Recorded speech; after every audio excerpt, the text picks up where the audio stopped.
ମୁଁ ମୌମିତା, ଡକ୍ଟର ମୌମିତା ଦେବନାଥ, ମା ବାବାଙ୍କର ଏକମାତ୍ର ଅଲିଅଳି ଝିଅଟିଏ। ଛୋଟବେଳୁ ଅନେକ ସଂଘର୍ଷ କରି ମୋ ମା ବାବା ମୋତେ ଡାକ୍ତରୀ ପଢ଼ାଇଥିଲେ।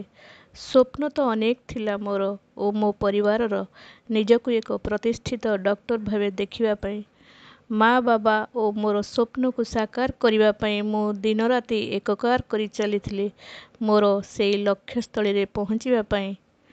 MBBS ପରେ ମୁଁ କଲିକତାର ଆର୍ଜିକର ଗଭର୍ଣ୍ଣମେଣ୍ଟ ମେଡ଼ିକାଲ କଲେଜରେ ଜଏନ୍ କରିଥିଲି। ମନରେ ମୋର ଭରି ଯାଇଥିଲା ଅଦ୍ୟମ ଉତ୍ସାହ। ରୋଗୀଙ୍କର ସେବା ମୋର ପ୍ରଥମ କର୍ତ୍ତବ୍ୟ ଥିଲା। ଦିନ ରାତି ଏକାକାର କରି ଦେଇଥିଲି ମୁଁ। ଦିନ ଦିନ ରାତି ରାତି ମେଡ଼ିକାଲ ଭିତରେ କଟୁଥିଲା। ସେଦିନ ଅଗଷ୍ଟ 8 ତାରିଖ ଥିଲା। ଲାଷ୍ଟ 36 ଘଣ୍ଟାର ଡ୍ୟୁଟି ସାରି ରାତି 12ଟାରେ ମୁଁ ମୋର ଜୁନିୟର ଡକ୍ଟର 3 ଜଣଙ୍କ ସହ ଡିନର ଖାଇଥିଲି।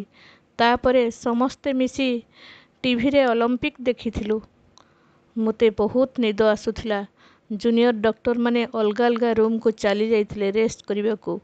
ମୁଁ ସେଇ ସେମିନାର ରୁମ୍ରେ ଶୋଇ ପଡ଼ିଲି। ଜାଣିନଥିଲି ସେଦିନ ମୋ ପାଇଁ ଶେଷ ରାତି ହେବ ବୋଲି। ଗଭୀର ନିଦରେ ଶୋଇଥିବା ବେଳେ ହଠାତ୍ ଶରୀରରେ ଯନ୍ତ୍ରଣାରେ ଥରି ଉଠିଥିଲା ମୋର। ସାରା ଶରୀରଟାକୁ କେଉଁ ଏକ ପିଶାଚ କବଳିତ କରିସାରିଥିଲା। ନିଜକୁ ପିଶାଚର କବଳରୁ ମୁକ୍ତ କରିବାକୁ ମୁଁ ମୋର ସମସ୍ତ ବଳ ପ୍ରୟୋଗ କରିଥିଲି।